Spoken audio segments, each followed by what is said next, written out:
Hi guys, Mollusk here, and it's done. I've played my first few Age of Sigmar games, and I'm going to give you my initial verdict. But before I say anything else, put down that modelling knife, step away from the model, do not remove your square bases from all your models.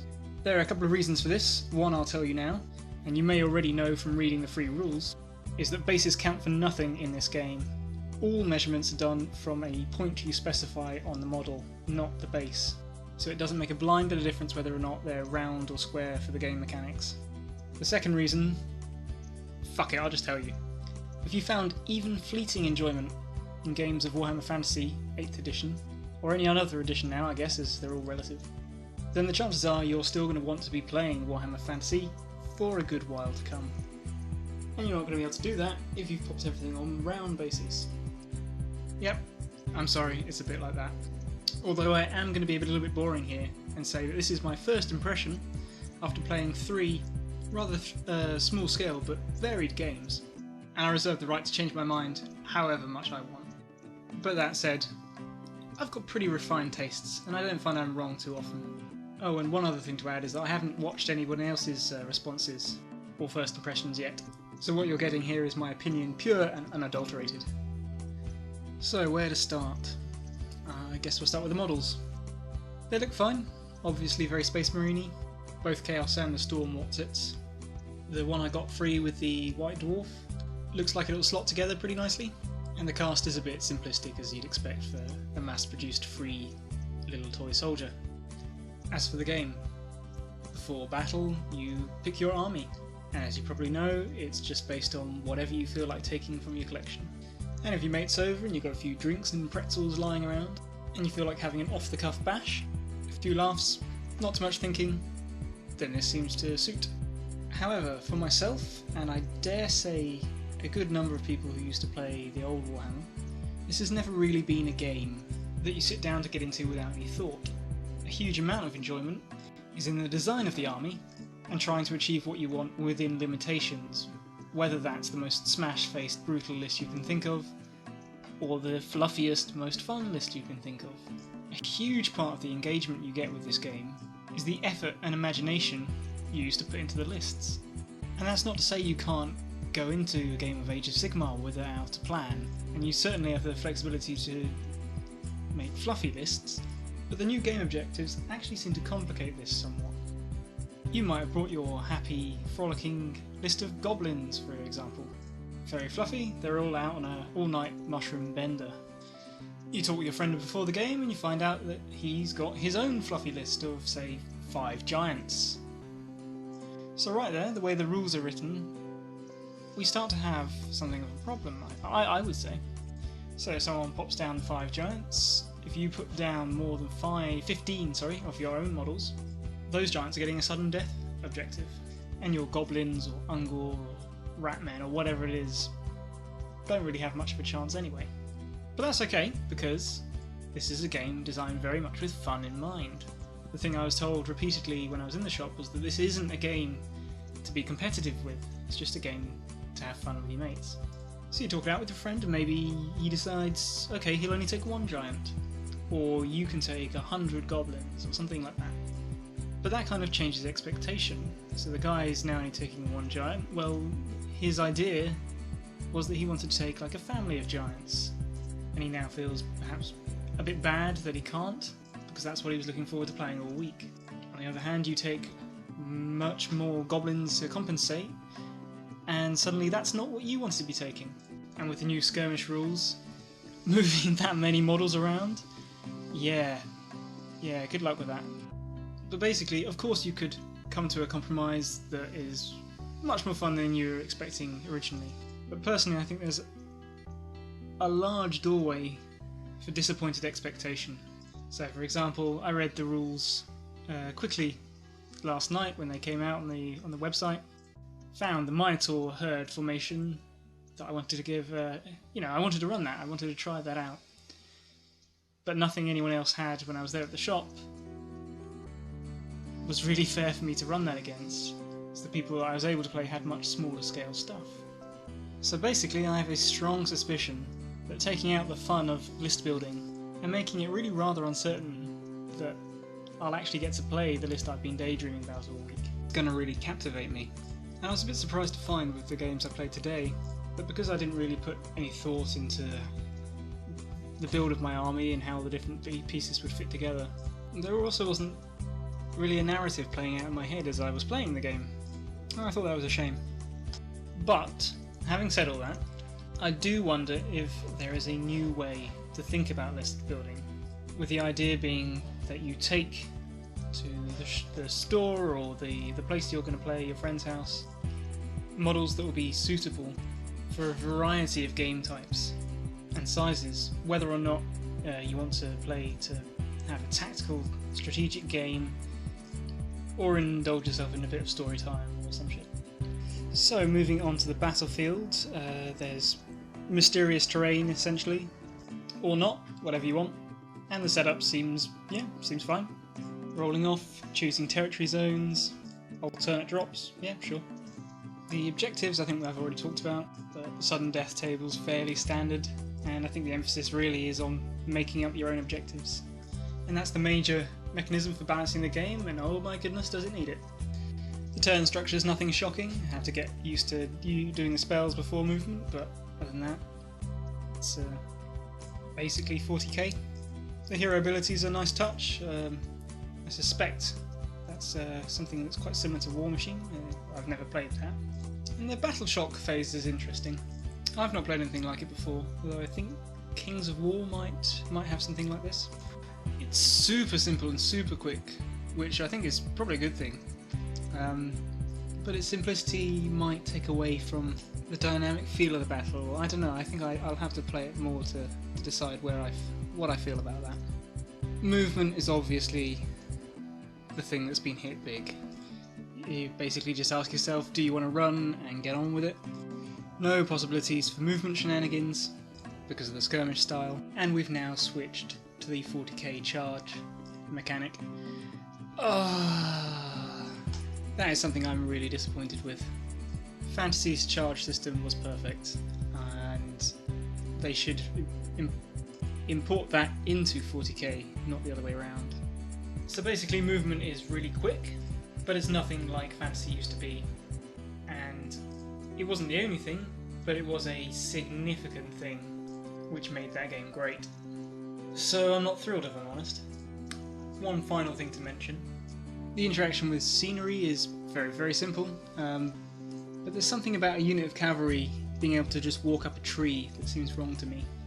Shooting phase isn't really very different, except there's no to hit modifiers or something like that. You just get some extra armour if you're in cover. Oh, I forgot to mention magic, didn't I? The idea that your mages get 3 or 4 spells, 2 of which are exactly the same across all armies, is...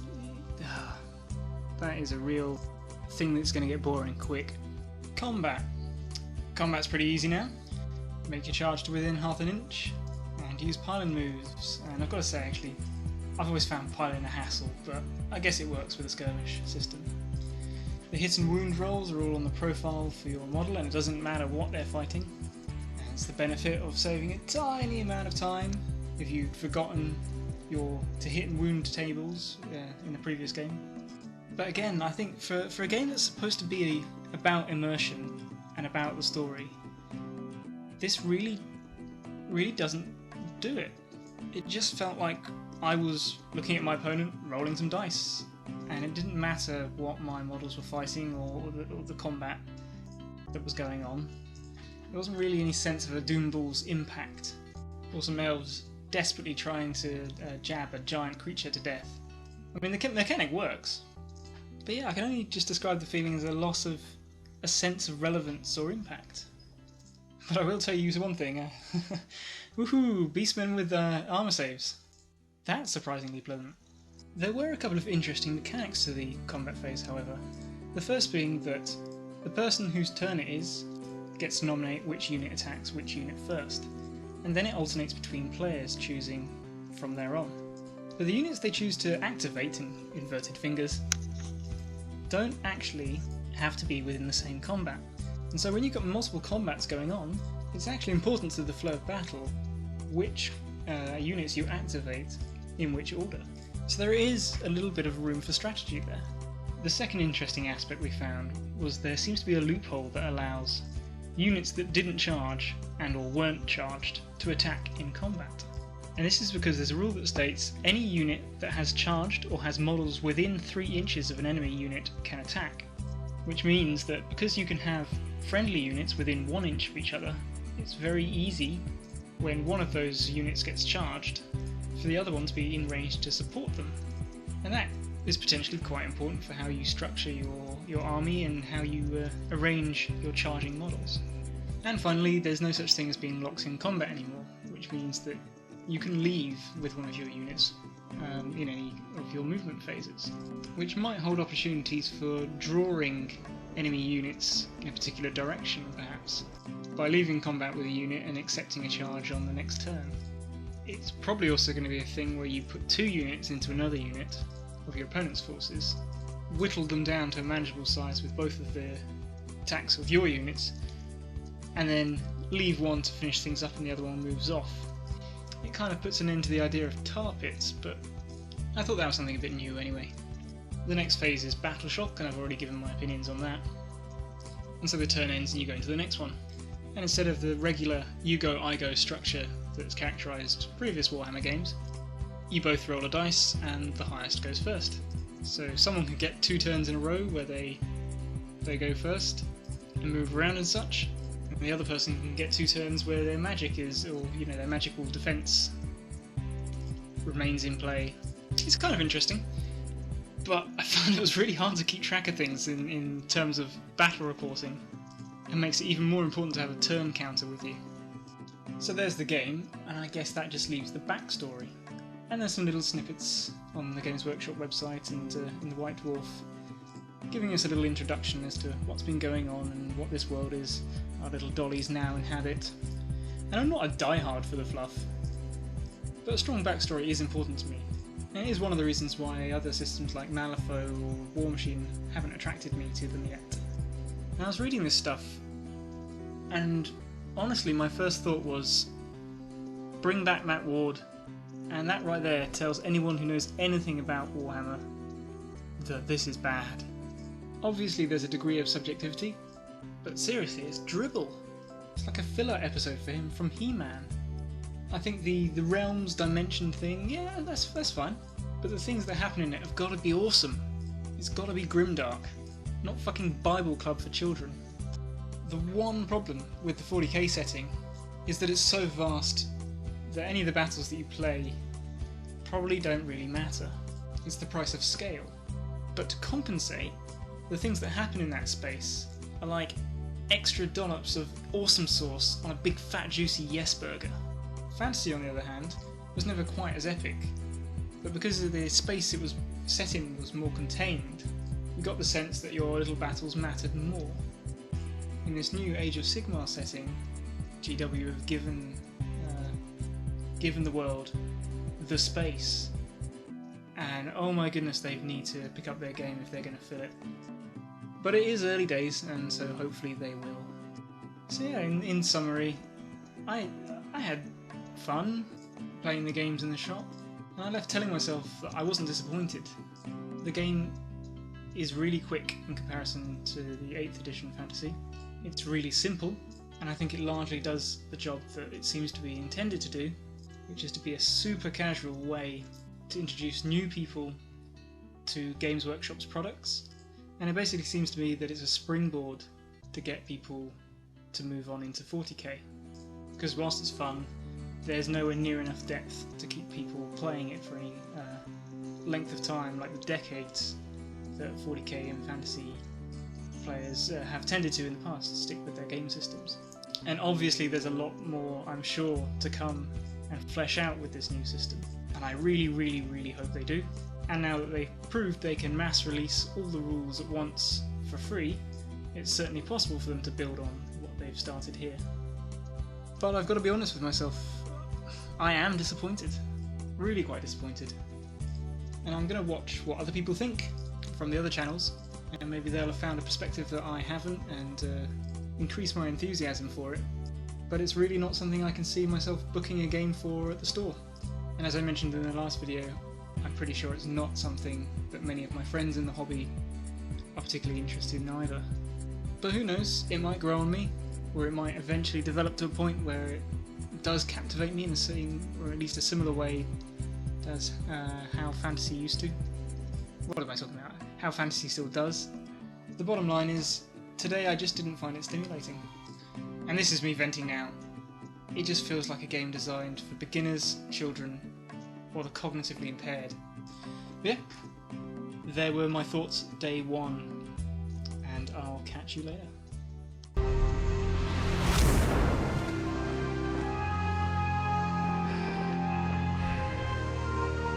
Please, one more chance.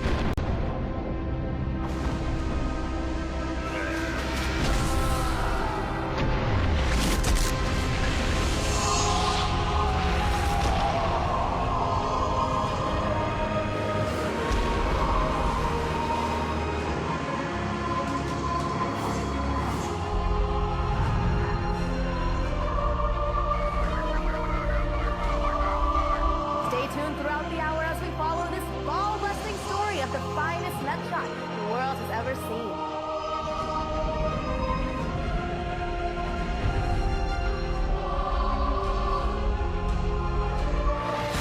Roll over, Beethoven, and tell Tchaikovsky the news. There's a new movement in the Nutcracker Suite.